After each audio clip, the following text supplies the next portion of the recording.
Okay, in the Jita Bhariyaya Sutta, the Buddha describes the senses as being aflame with sensual desires and clinging.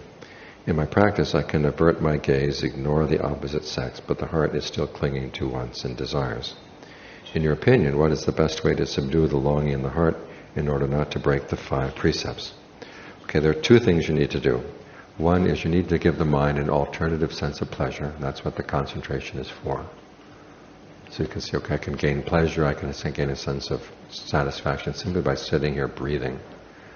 And then you have to look at the drawbacks of the sensual desire. Now this means looking at the drawbacks of 2 things. One would be the drawbacks of the object that you're lusting for.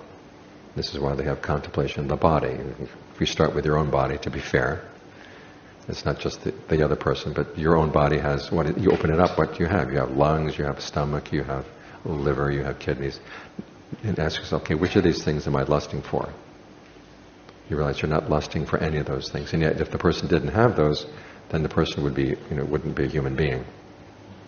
So it's implicit in lusting for a human being that you are lusting for these things. You say, I don't really want that. But then you also look at it. It's not just the object of the lust, it's the way the mind tends to fantasize about how you would go about getting that other person. I'd say this, and I'd do that, and then she would do this, and then she would do that, and I would do this, I would do that. That's a lot of the allure is there.